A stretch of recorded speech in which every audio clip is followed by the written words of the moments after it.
Alright guys, we're back.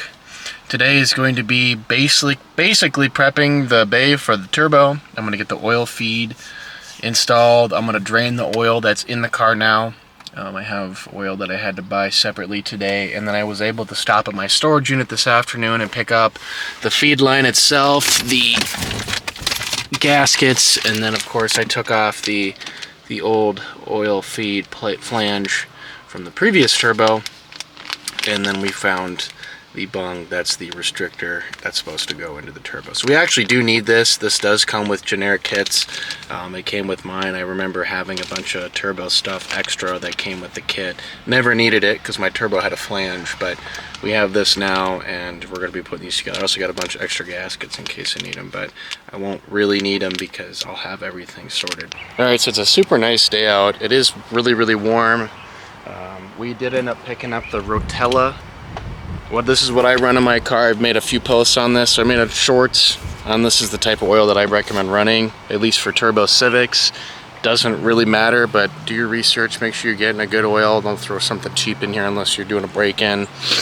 Even still, I wouldn't cheap out, but generally you want to focus on that. But what we're going to be doing is pretty much installing that feed line, but we have to drain the engine first, so I'm going to take care of that stuff. It is super nice out. I mean, today's the day to get stuff done. I don't really know for sure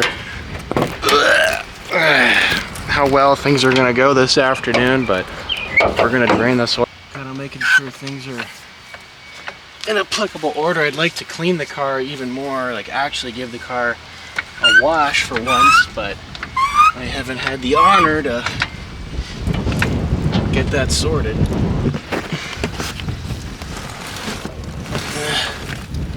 Forgot where the drain is. This fucking thing.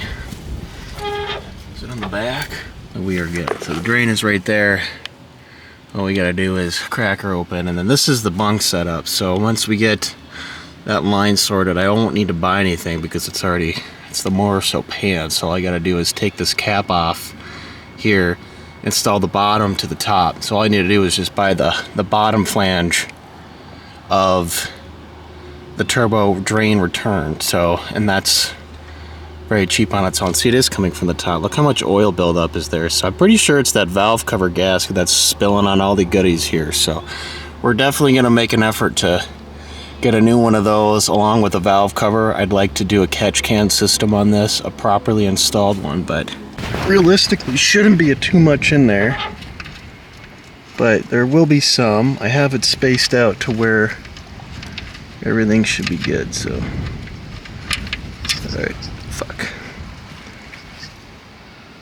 Ooh, there is a little bit of oil metal chunks in there. Right? Yeah, there's a little bit of metal in there. I'm not sure what that's from, but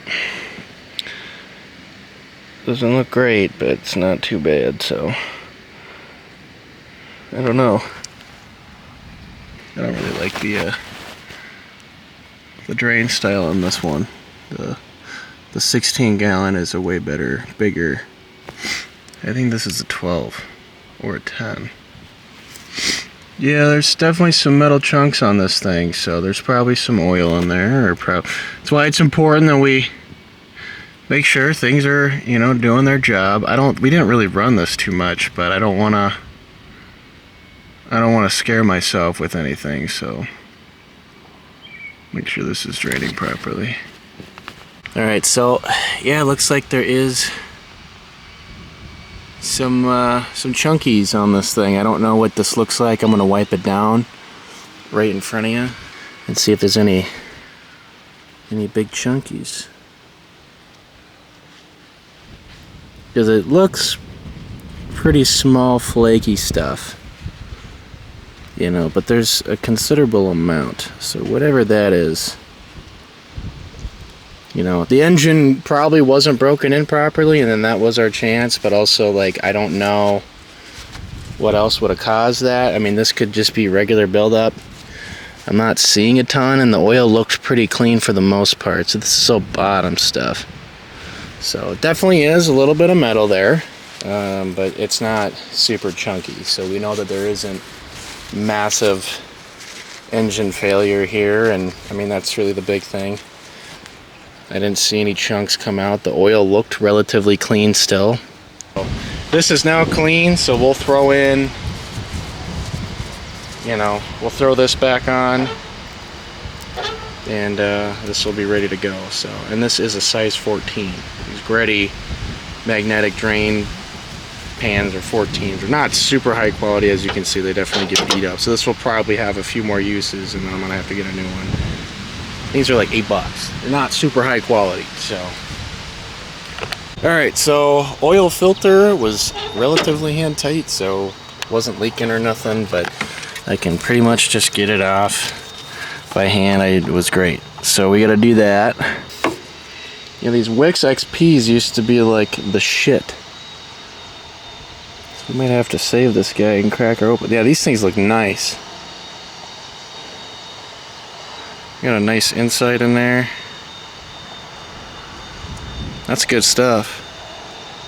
I don't see anything. I mean, this thing will have a bunch of it in there, so we want to invest in a good filter, of course, but sandwich plate right there, if you guys are looking right at it, is what we need to get off. And it's got an oil sensor plugged into it, and then we just need to get that plate off, and then we get to put everything back in the way it's supposed to, so we know how things are going to be aligned. So let's do that now. I think what's going to happen is this is going to be a two-part video. I did not bring an adequate socket to figure this shit out. I also noticed that there's quite a bit of flakiness within the oil filter itself now that it's all kind of drained and piling up.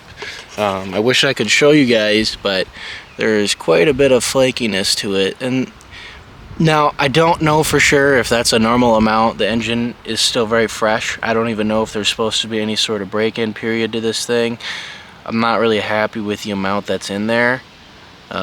This was using General motor oil, so this is the non-synthetic stuff. We decided to run a break-in on it because we don't know if things were done properly prior to the installment of this engine, and because it was running rough before, they didn't really run it and they stopped it. We drained the oil, we got some answers, we're still making progress on the car. Everything seems to be lining up like it's kind of supposed to, but I'm just conflicted. I can't really compare if the oil was super flaky or not because I don't really clean these, so that's the problem. This car is not ready yet until I know it is. We'll run the synthetic through it with the turbo installed. I have the feed and stuff here. I'm gonna leave everything here so that when we come in, I might even have my tech come out and we'll look over everything beforehand to make sure that everything is super solid. And like I said, I don't know the history of this engine prior to install, so this doesn't mean it's my issue. We did have the block apart. We did take things apart as we were supposed to kind of verify. I wanted to see what was going on. I wanted to see the health of the engine. Everything looked really solid. You could still even see the Sharpie writing on the pistons when they did 1 through 4. So this engine is probably really solid, and I'm just probably need to figure out and do some research on this stuff. There's still things I need to get done anyways to this thing before we do anything big, but I wanted to get the bay prepped before the turbo comes in because I wanted to make sure everything was super solid and ready to go. All right, I'll see you guys in the next one.